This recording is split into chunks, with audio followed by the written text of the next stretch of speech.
ప్రకారం ఆ మెజార్టీ ఎవరు సమాధానం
ప్రజాప్రతినిధులుగా గెలిస్తాము, ప్రజల చేత ఎన్నుకోబడ్డామండి.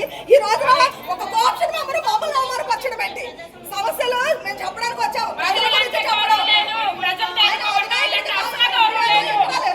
మమ్మల్ని ఏడిపించి పంపిస్తున్నారు. రాజ్యాంగమే దీనికి అంతటికి మూలం.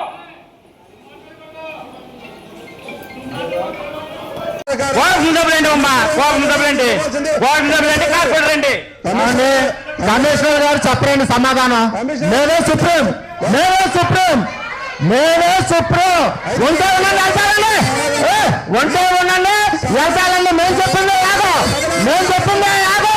అమ్మా వెలుగొట్టమ్మా, వెలుగొట్టు, వెలుగొట్టు, మొత్తం ఏదంటే వెలుగొట్టు, నువ్వు వెలుగొట్టమ్మా, వెలుగొట్టు. మా ఇష్టం, మేము చెప్పినట్టు మా ఏం చేసుకోండి. అన్నా వెలుగొట్టు. పోలవరం, సోమవారం ఈ మాకు చెప్పారండి, అలాగే వెళ్ళండి.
ఈరోజు ఏలూరులో కార్పొరేషన్లో బడ్జెట్ ప్రవేశపెట్టే కార్యక్రమంలో మరి ఏ విధంగా మరి ఈ రోజున 221 కోట్ల రూపాయలతో బడ్జెట్ అంచనాలని మరి సభలో ప్రవేశపెట్టడం జరిగింది. దానిలో మరి వైసీపీ నాయకులు ఏదైతే ఒక డౌట్ని వాళ్ళు రేజ్ చేశారో దాన్ని సమాధానం చెప్పబోతా ఉంటే మరి వాళ్ళందరూ కూడా ఏ విధంగా మరి గొడవకి దిగారనేది మీడియా మిత్రులందరూ కూడా చూశారు.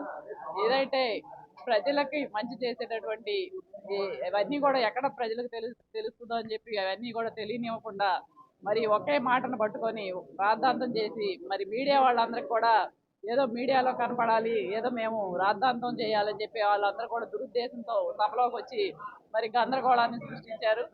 ఏలూరు నగర ప్రజలందరికీ కూడా తెలుసు మరి ఈ యొక్క 21 నెలల కాలంలో కూటమి ప్రభుత్వం అధికారంలోకి వచ్చిన తర్వాత గౌరవ శాసనసభ్యుల వారు మేము కూడా ఒక ప్రణాళికతో అభివృద్ధి పనులు చేస్తూ ఉన్నాము. దానిలో భాగంగానే మరి 72 కోట్ల రూపాయలతో మరి మనకు ఏలూరు కార్పొరేషన్లో మరి వచ్చినటువంటి జనరల్ ఫండ్ కానివ్వండి, 15 ఫైనాన్స్ గ్రాంట్ కానివ్వండి, అవన్నీ కూడా మరి అభివృద్ధి చేసుకోవడం జరుగుతుంది.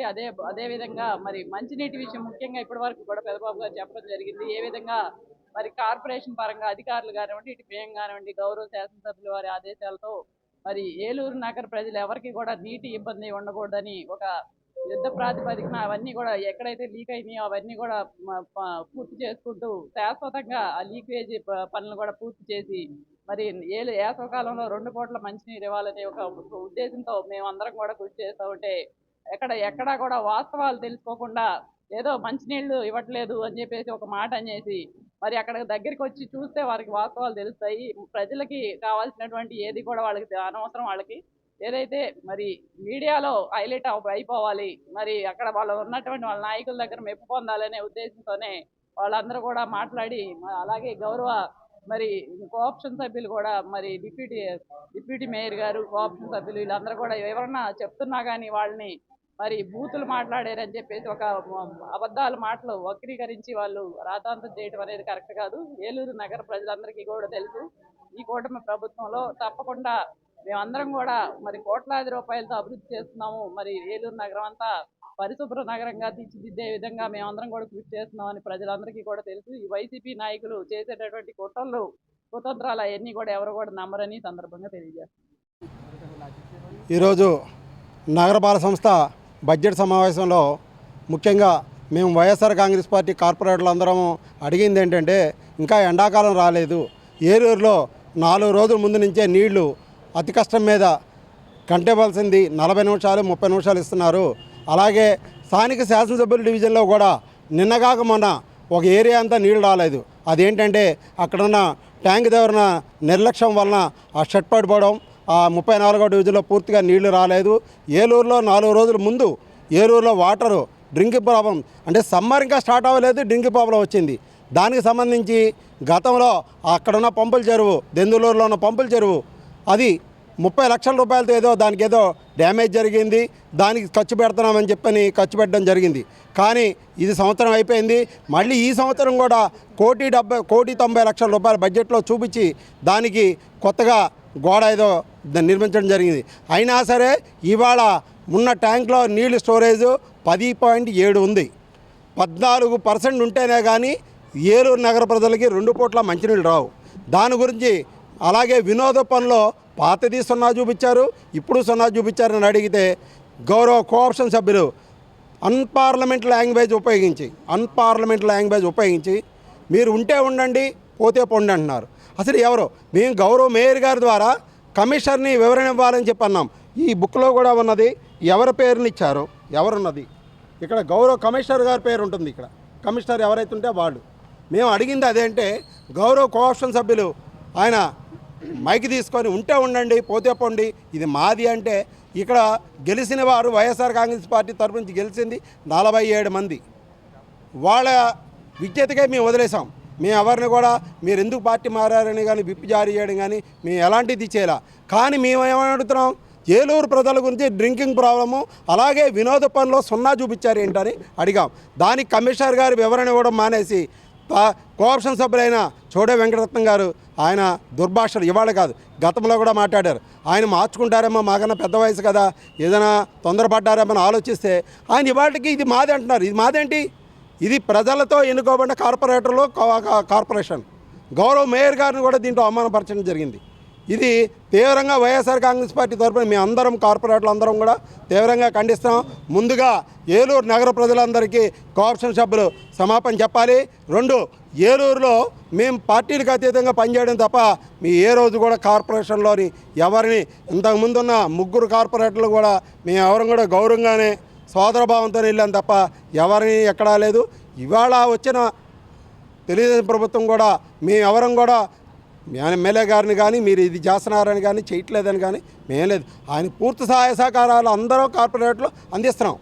కానీ అన్పార్లమెంట్ లాంగ్వేజ్ మాట్లాడుతున్నారు కోఆప్షన్ సభ్యులు. అసలు కార్పొరేషన్లో కోఆప్షన్ సభ్యులు సూచనలు సలహాలు ఇవ్వాలి. అలాంటిది మానేసి అతను అన్పార్లమెంట్ లాంగ్వేజ్ ఉపయోగిస్తూ అధికారులు కూడా కమిషనర్గా దాని మీద చర్యలు తీసుకోవాలి. ఎందుకంటే ఇది కమిషనరు పాలకవర్గం ఉన్న దీని అందరికీ అధికారికంగా చేసేది కమిషనర్ గారు దీని వెంటనే ఆయన మీద చర్యలు తీసుకోవాలని వైఎస్ఆర్ కాంగ్రెస్ పార్టీ తరఫున నేను ఎక్స్ డిప్యూటీ మేయర్గా కార్పొరేటర్గా డిమాండ్ చేస్తున్నాను.